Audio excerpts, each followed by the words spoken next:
নমস্কার, স্বর্গপথে চ্যানেলে আপনাকে স্বাগত। আশা করি আপনারা সকলে খুব ভালো আছেন, সুস্থ আছেন এবং ভজনে আছেন। আজ আমি এসছি জয়নগরের মা ধন্বন্তরীর মন্দিরে। এই মন্দিরে 15 দিন অর্থাৎ এক পক্ষ কাল ধরে পালিত হয় মা ধন্বন্তরীর বেশের মেলা। এই বেশের মেলা হলো এই 15 দিন মাকে 15টি বেশে সাজানো হয়। প্রতিদিন হাজার হাজার মানুষের উপস্থিতিতে এই মেলা মানুষের মিলন ক্ষেত্রে রূপ ধারণ করে। অষ্টাদশ শতাব্দীর প্রথম ভাগে আদিগঙ্গা এই মজিলপুর গ্রামের উপর দিয়ে প্রবাহিত হতো। সেই সময় ভৈরবানন্দ নামে এক তান্ত্রিক সাধক গঙ্গার এক চড়ার উপরে বসে সাধনা করতেন। বর্তমানে সেখানেই তৈরি হয়েছে এই ধন্বন্তরী মায়ের মন্দির। একদিন ওই তান্ত্রিক দেবীর স্বপ্নাদেশ পান। দেবী বলেন তিনি পাশের পদ্ম পুকুরে রয়েছেন, তাকে উদ্ধার করে পুজো করার কথা।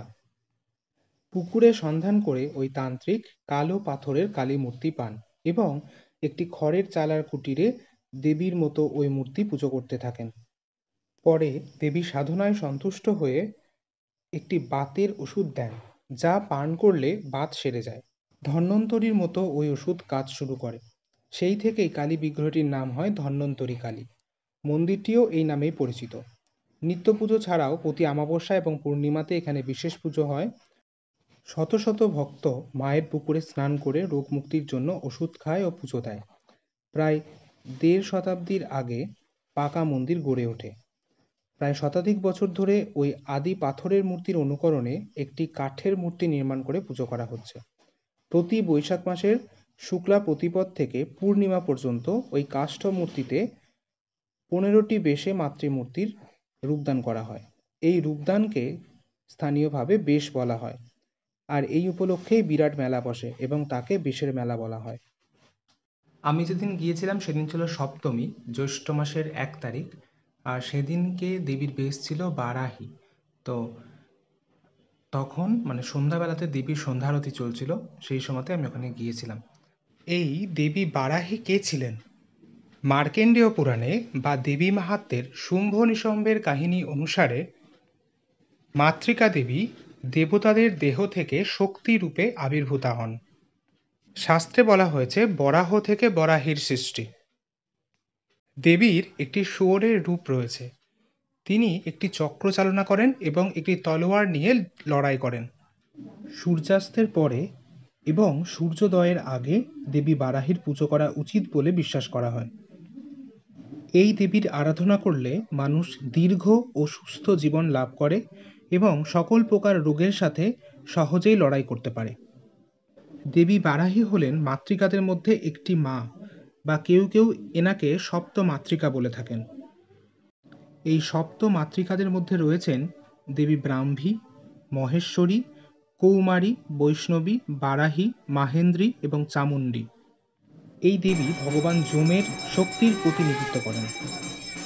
এখন আপনারা মায়ের একটু আরতি দর্শন করুন, আশা করি ভালো লাগবে।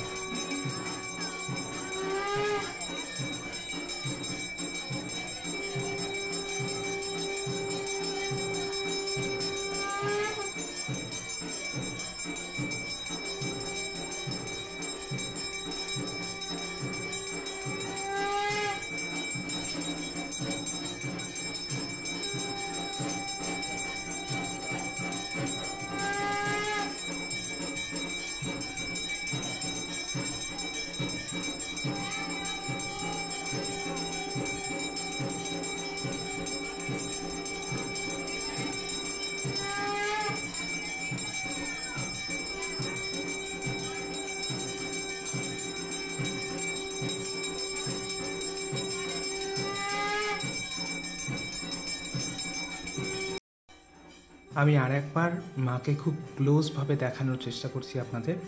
দেখুন কি অপরূপ সুন্দর রূপ মায়ের। জয় মা। মায়ের পাশের ঘরেই রয়েছেন মায়ের ভৈরব, দেবাদিদেব মহাদেব, এবং তার পাশে আরেকটি মন্দির আছে, সেখানে আছেন বড় ঠাকুরের মন্দির। এটি আরেকটি মন্দির। তো আশা করি ভিডিওটি আপনাদের ভালো লেগেছে। যদি ভিডিওটি ভালো লেগে থাকে তাহলে প্লিজ লাইক, কমেন্ট এবং শেয়ার করবেন। আর আপনি যদি এই চ্যানেলের নতুন দর্শক হয়ে থাকেন তাহলে প্লিজ চ্যানেলটা সাবস্ক্রাইব করবেন এবং পাশে বেল আইকনটি প্রেস করুন। ধন্যবাদ। জয় মা।